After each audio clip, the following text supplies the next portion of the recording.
మరి పాపం షర్మిల అసలు వైఎస్ రాజశేఖర రెడ్డి వారసుడు రాజారెడ్డి జగన్ రెడ్డి గారికి ఏం సంబంధం? అసలు రాజశేఖర రెడ్డి గారి రాజకీయ ప్రస్థానంతో ఆయన బీజేపీకి మద్దతు ఇచ్చాడని చెప్పని పాపం ఉతికి ఆరేసినట్లుండారు కొద్దిసేపటి క్రితం. ఒకసారి బయట ఏదో ఉన్నట్లుందా, ఉండండి, వేయండి బయట వేయండి.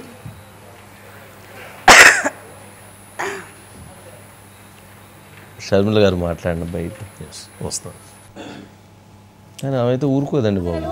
నా కొడుకు ఇంకా రాజకీయాలలో అడుగే పెట్టక ముందే వైసీపీ ఇంతలా రియాక్ట్ అవుతుంది అంటే ఇది భయమా బెదురా వాళ్ళకే తెలియాలి.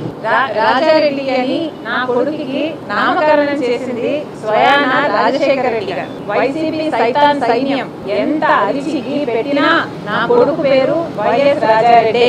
ఎన్ని కుక్కలు మొరిగినా దీన్ని మార్చలేవు. నా కొడుకు పేరు రాజారెడ్డి, నా కొడుకు రాజశేఖర్. కాదండి అస్తి గారు, సైతాన్ సైన్యం అంటే ఏందండి? సైతాన్ సైన్యం అంటే మొత్తం దేవుడి మీద యుద్ధం చేసే సైన్యం. అది ఆ బాహుబలిలో గనక కాలకేయులే వస్తారు వాళ్ళ. కాలకేయులు అనేది చిన్న పదం వంశీ గారు. జనరల్ గా సైతాన్ వర్సెస్ అంటే గాడ్ వర్సెస్ శాటన్ కదా వంశీ గారు. శాటన్ సైతాన్ అంటాము. దేవుడి మీద తిరుగుబాటు చేసి ఒక అంటే ఈ ప్రపంచ ఆర్డర్ ఉంటది కదా, దేవుడు ఇలా ఉండాలి ప్రపంచం అని అన్నప్పుడు దాన్ని మొత్తం విధ్వంసం సృష్టించే సైన్యమే సైతాన్ వంశీ గారు. ఆ సైతాన్ సైన్యం ఇది నెగిటివ్ ఫోర్సెస్ వంశీ గారు. పూర్తిగా వైఎస్ఆర్సీపీకి సైతాన్ సైన్యం అని పేరు పెట్టేసింది వంశీ గారు. అంటే ఇది Bible terminology. Telugu Desam party Chandrababu Naidu గారు కానీ, పవన్ కళ్యాణ్ గారు కానీ, లోకేష్ గారు ఎప్పుడు అట్లా విమర్శించరు.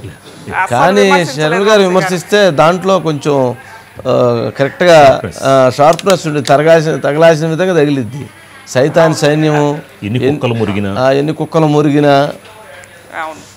వైఎస్ రాజారెడ్డిగా నా తండ్రి, మనం మొన్న కూడా చెప్పుకున్నాం కదా వంశీ గారు, నా తండ్రే పేరు పెట్టారు. ఎన్ని కుక్కలు మొరిగినా గానీ వైఎస్ఆర్ వారసుడు వైఎస్ రాజారెడ్డి. ఎందుకంటే వైఎస్ జగన్మోహన్ రెడ్డి పూర్తిగా ఆర్ఎస్ఎస్ వ్యక్తికి ఓటేసినప్పుడే ఆయన మొత్తం కూడా శాంక్టిటీ కోల్పోయాడు. అసలు చేతి మీద కమలం గుర్తు పచ్చబొట్టు పొడిపించుకోవాలి అని కూడా చెప్పింది వంశీ గారు వైఎస్ జగన్మోహన్ రెడ్డిని.